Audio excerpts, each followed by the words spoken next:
Yo, what's going on, everybody? Welcome back to Heavy Metal Devils.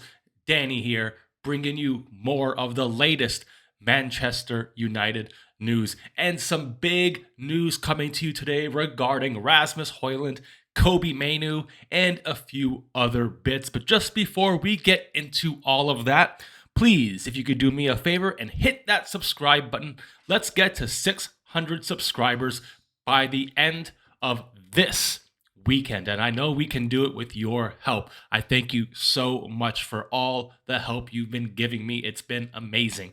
But anyway, sorry, I'm still struggling with a cold here, but we're gonna push through and we'll get through all the news. Don't worry. It's great, isn't it? Anyway, let's get on to Rasmus Højlund. So it looks like the fee now has been set by Atalanta.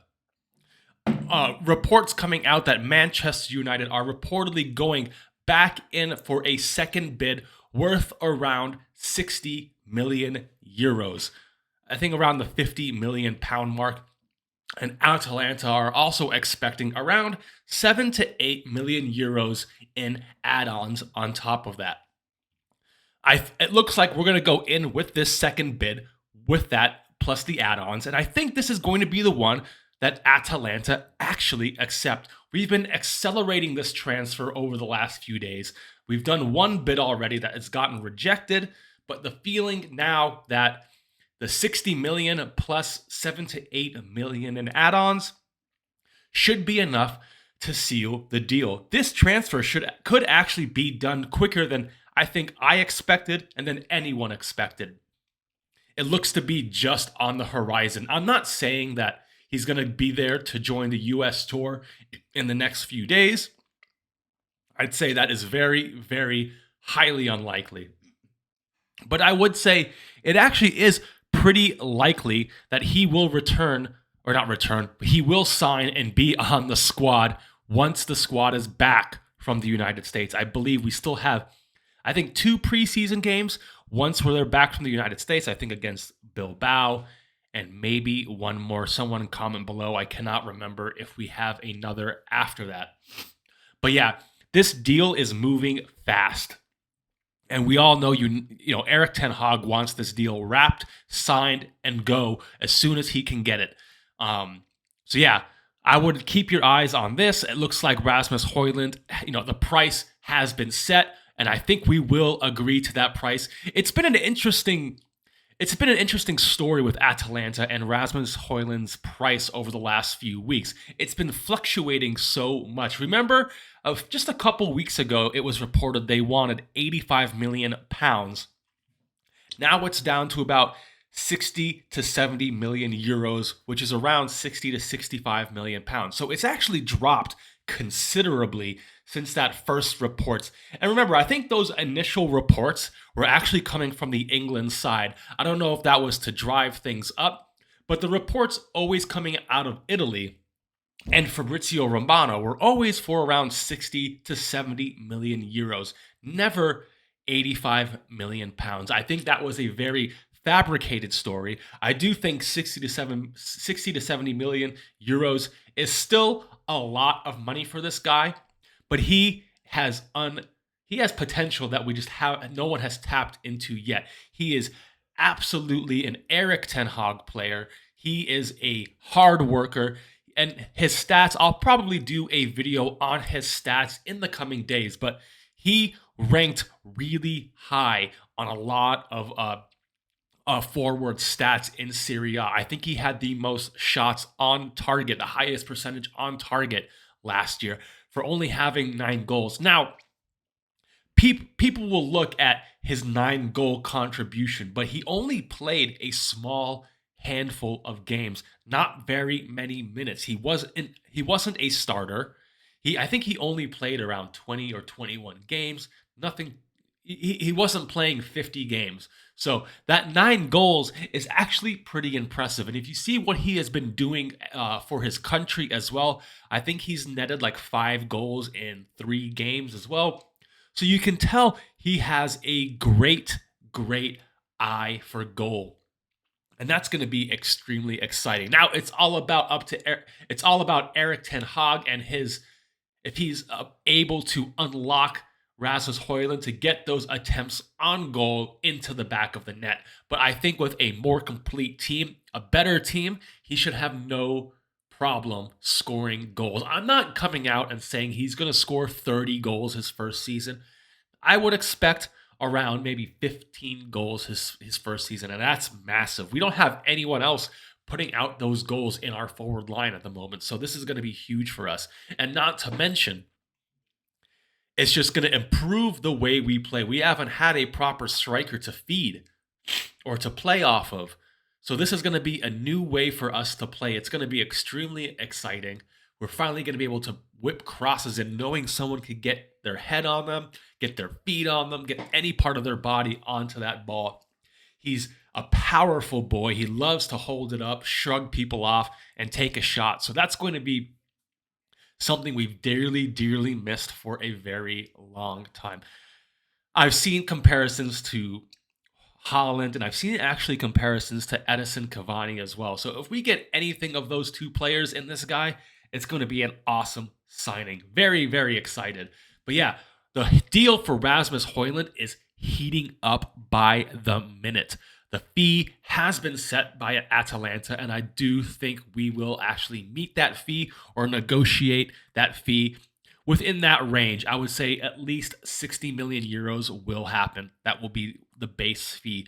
Let's see what happens with the add-ons. But this should be done within the next 10 days or so. So keep your eyes on it. He won't be on the US tour. Maybe once they come back, but he definitely should be in before the season starts. And we have other signings we want to get in as well. He's not just the only one on the books right now. But anyway, that's the news about Rasmus Højlund. Super excited. It looks like it's happening extremely fast. Accelerated movement on that. I've been actually... Look, the thing with the Glazers, right? We all want the Glazers out. And I've seen everyone saying, this is a Glazer summer. It is a Glazer summer. But it's not been very often we've seen our board be this proactive, I guess you could say, in the market. All of our businesses tend to be done at the end of July and in August. We maybe do one big signing at the beginning and then don't do anything towards the end.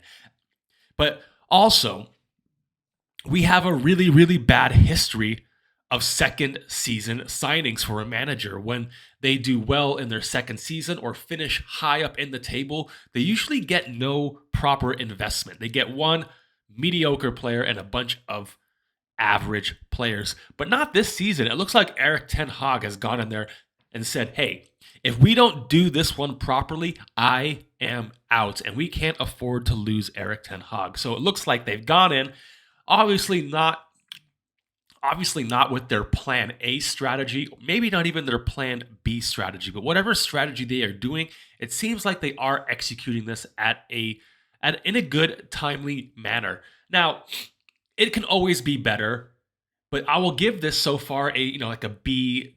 If we sign Højlund, I think this will be around a B transfer season, not an A, not a C. Let's leave it as a B. It could go up or down depending what we do after Rasmus Højlund, if we do anything.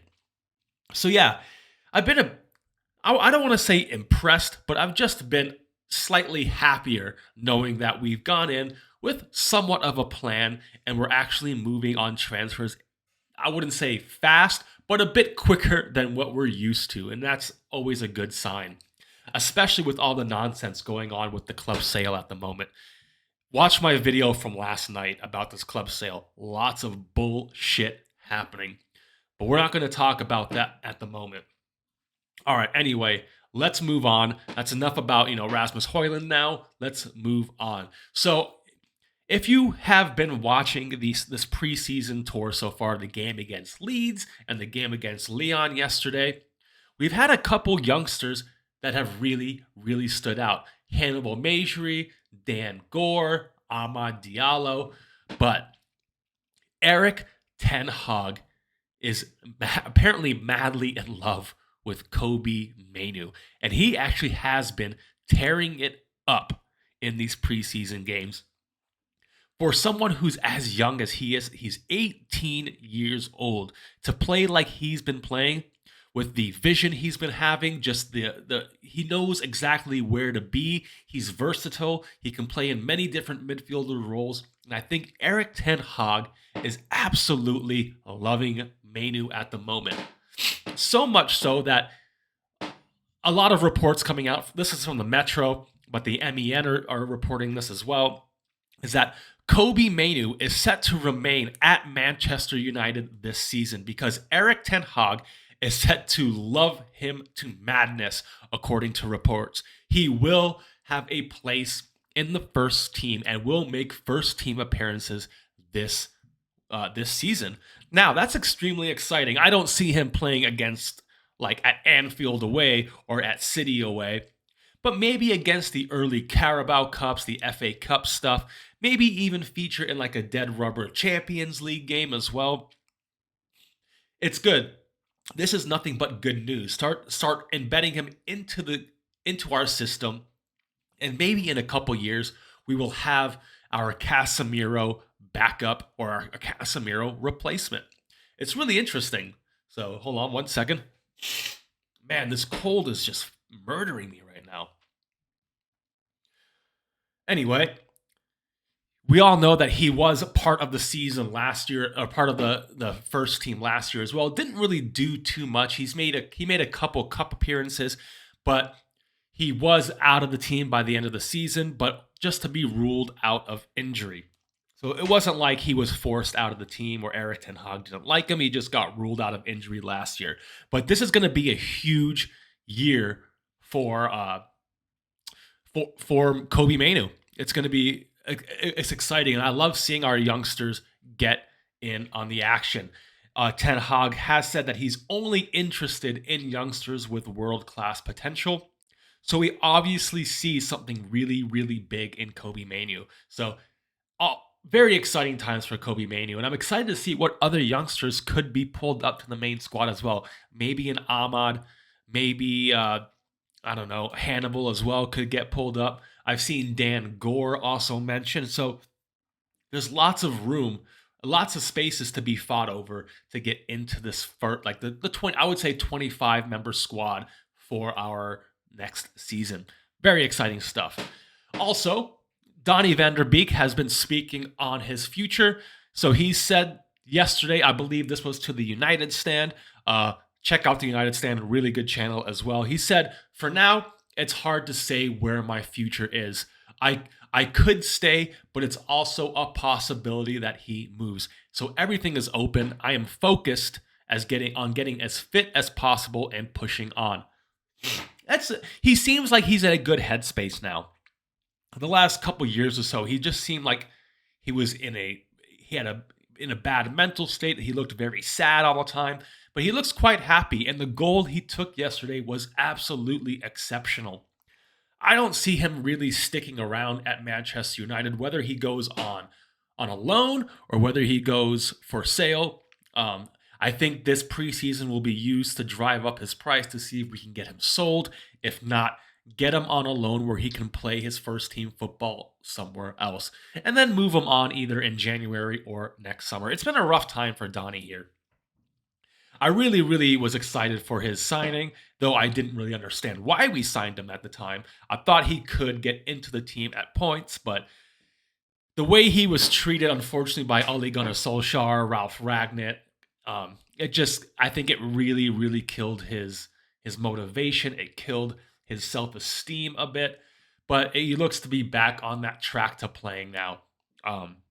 He just needs to go and find somewhere where he will get first-team football, because with Bruno, now that we've signed Mason Mount, with the possible addition of Kobbie Mainoo, Casemiro, our midfield is quite heavy now. We've got a lot of players. And don't forget, we're also looking at guys like Amrabat as well. So we could have way too many midfielders right now to process. So I think we'll be looking at moving Donny van der Beek on. Let me know what you think about Donny van der Beek. Should he stay or should he go? And if he does go, where would you like to see him go? He's had links to Serie A, to Roma, but those were squashed pretty quickly.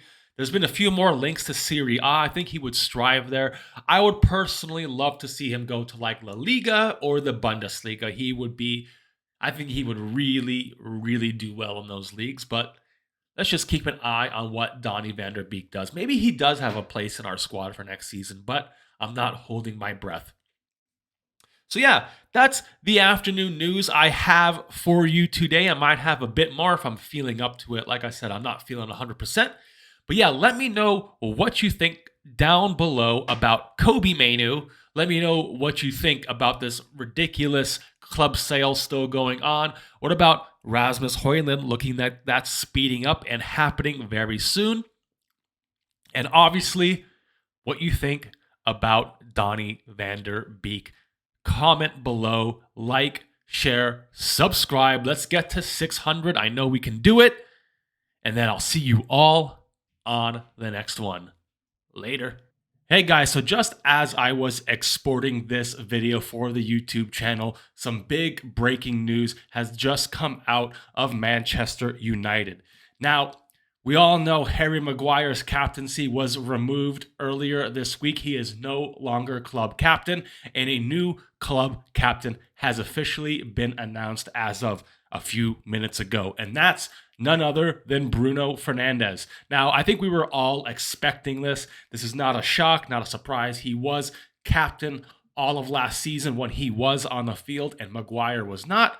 So yeah, not a shock, but Bruno Fernandes is now your new club captain. I know a lot of people are for this. There are people against this. People say that he moans too much, he cries too much, complains too much. I don't have any issue with this. He's a great captain, and anytime he did captain our team last year, we usually did pretty well. He was on quite a good winning streak as captain last year. So I'm very happy about this.